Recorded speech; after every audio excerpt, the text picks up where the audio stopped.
week one is always a touch weird during the college football season because you have games Thursday all the way through Monday. So even the AP poll is thrown off.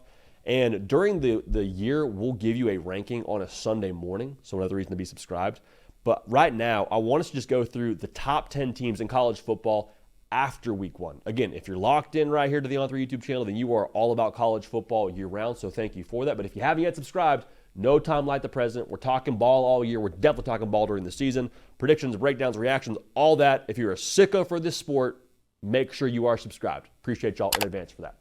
But with that being said, I want to go 10 all the way up to number 1 here so far through the 2025 season.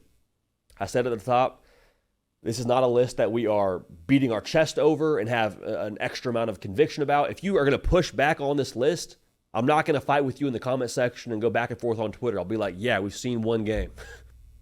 Whoop-de-doo. At number 10, South Carolina. Now, I was high on South Carolina coming into the year. That Va Tech game did not make me feel any less excited about them. Was the offense perfect? No, but you know what? Lenore Sellers, when it came down to crunch time, made the plays to win the game. Also, threw a dot downfield to Nicholas Harbor, who separated in a very real fashion. And the defense looked real good, too, in my estimation at least. We talked about it all offseason. I love the centerpiece. What are the appetizers? What are the other supporting cast pieces looking like?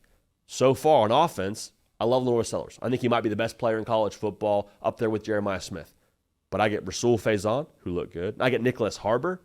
Had a drop, sure, but I mean, if Nicholas Harbor becomes a true wide receiver 1 after not running track this past spring, like Cold Harbor, turn in the cleats, brother, or turn in the spikes, not the cleats. Keep the cleats, turn in the spikes. You're going to be a guy that makes a lot of money playing receiver in the NFL at a very, very high level. Defensively, Brian Thomas doesn't have like the numbers you're looking at in the stat sheet, but the way that he applied pressure gets me excited about what they're going to be here going forward.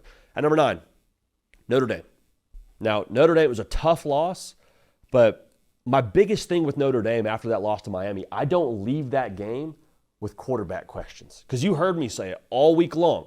If CJ Carr doesn't play well and they lose, or if he doesn't play well and they win, Kenny Minchey made that a battle during fall camp. Do you go to Kenny Minchey after a week that doesn't go your way? You have a full week for a bye week, and then A&M coming into town. You can switch quarterbacks there with a 13-day runway. Might not be the worst thing. That's not what you're saying today after you lost to Miami on Sunday night.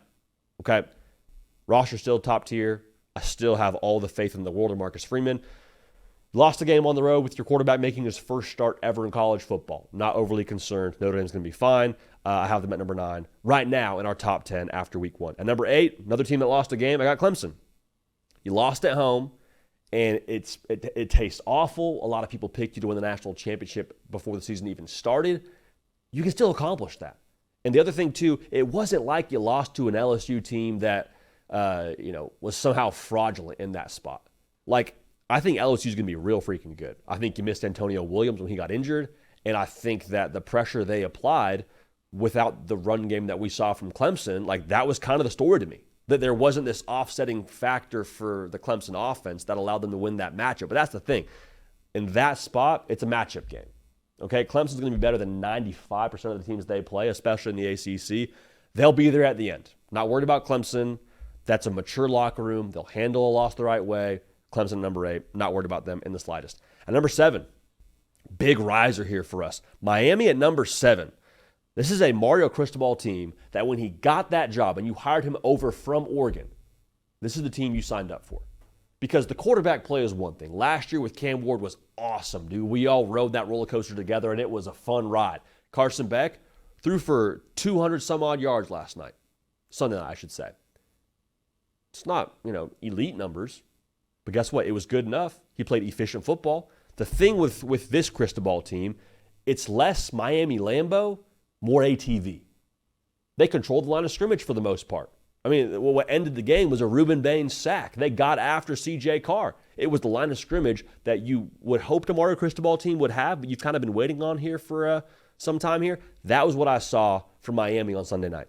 So that plus the Carson Beck of it all, I think Miami's got some real traits to them, some real substance. They've always had the excitement and the skill players and quarterback last year, but they got some real substance to them when it comes to what they're going to be here in 2025. Now, at number 6, this is the one team on this list where I'm like, probably too low. probably a little bit knee-jerky. They were number 1 for me going into last week, and they're number 6 right now. But I got Texas. To me, it's not a roster question. I think Texas is going to be fine. I think Texas will probably be back up here in this top 3, top 4 in the next couple of weeks. However, what concerned me about them wasn't even really like the Arch Manning showing. It was the overall team showing of looking just like a touch overwhelmed. You know what I mean? Like Steve Sarkisian, the way they called the game, felt a touch overwhelmed. Arch Manning definitely out there looked overwhelmed. Just the competitive composure that you would want to see from a team wasn't really there. I think they'll be fine. Ohio State's a really good football team, but that's what concerned me. So I got Texas at 6. It's hard for us to say that we don't love Texas still at this point.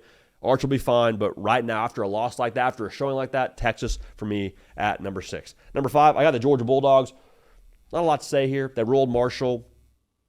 I did like the Gunnar Stockton run game, okay? That's nice. It's a little bit of a new element since really Stetson Bennett's been there. I just think it's a more vintage Georgia team. Tough, physical, chip on their shoulder, handle the offseason how you would want them to handle it going into a game like this, if that makes sense. Like everyone's talking about Georgia missing their standard, missing their mark, and like they roll out there not sleepwalking, put it to Marshall. It's Marshall. I get that. We'll learn about them in a couple of weeks here when they play Tennessee. But all the offseason chatter, no letdown from Georgia in this spot, and they handled that win over Marshall. Looked how they were supposed to look, in my humble opinion. Now for Oregon, same deal. Offseason chatter around what they lost, and can Dante Moore be this guy, and this and that. And like we don't have a ton of data from the Montana State game, but still, handle business. Dante Moore looks super efficient. I think they're a lot deeper than people realize. Like I know they lost some pieces, and that's all that we talk about is the starters. I think the two deep for Oregon is why you would believe in them to be a team to go and win the Big Ten here in 2025. Neither here nor there. And number 3, a team that's going to be in their way to win the Big Ten is Penn State. Nothing new to say for them right now. I mean, you beat Nevada and handled Nevada, which is great. Should be noted, the 2 leading receivers for Penn State in that game against Nevada, Kyron Hudson, Trevor Pena. Drew Aller, you know what he is. Nick Singleton, you know what he is. I think the defense even know what they are, but like if those receivers can elevate how they're supposed to elevate, we've said it all offseason long, Penn State will be there at the end. That is, I think, the secret ingredient that could change the whole game. I say secret ingredient, the not-so-secret ingredient for Penn State to go win the national championship. Now, number 2, I got LSU. That defense is real. They were talked about all offseason long as a question mark, and it was fair, but I'll tell you what, Blake Baker has his guys. The aggression level they played with, the discipline they played with, the way they swarmed to the football, that is, I don't want to say vintage, but that is classic LSU level of defense. It's a 1-game sample size, hear me clearly, but I love seeing the way they responded to the narrative that was around LSU football for the better part of the last 3 years. Man, the opener just kind of sleepwalk out there. And they were ready to play. They took it to Clemson in that spot, in my humble opinion. So the defense is real. And then the offense, you know Nussmeier, you know what he's bringing to the table. Loved the plan they had in place to handle the pressure from Clemson. But y'all, like, from a just playmaker perspective, they may have the deepest number of playmakers in the SEC, probably top 3 in college football.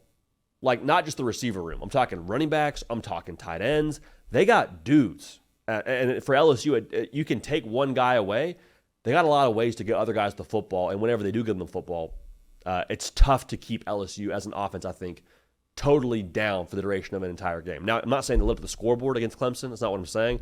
But I think what they'll be able to do this year offensively with those playmakers is going to be creative, it's going to be up-tempo, and it's going to, I think, be tough to stop over the course of an entire season.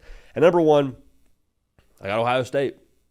Held a Steve Sarkisian offense to 7 points. Say what you want about Arch Manning. The defense and the way they showed up in that spot at home, when you're breaking into a true freshman quarterback, and you lose Henderson and Judkins, and you lose Emeka Ibuka, like the way the defense answered the call to action in that spot, and we'll talk about it here in a second in terms of like how impressive that win itself was with the way they got it. But just to give you a quick preview, that was the kind of win that, quite frankly, I think that's a game that Ohio State had lost in the last couple of years. Like, you get into a rock fight against Ohio State, it more often than not is like, okay, this is where we apply the pressure. This is where we go be the bully. Ohio State was the bully against a team in Texas that had been the bully a lot of different spots in the SEC a year ago. So for Ohio State, when your best player arguably the best player in college football, doesn't really have a ton of highlight plays, and you still beat the top team in America in Texas, yeah, you're the top team for my money. So to recap it here, South Carolina at 10, Notre Dame at 9, Clemson at 8, Miami at 7, Texas at 6. Feels low, but I mean, who I have ahead of them, it's tough for me to make a case to have any of those teams a whole lot lower. Georgia at 5, Oregon at 4, Penn State at 3, LSU after a defining win over Clemson at number 2, and Ohio State at number 1 after beating the top-ranked Texas Longhorns.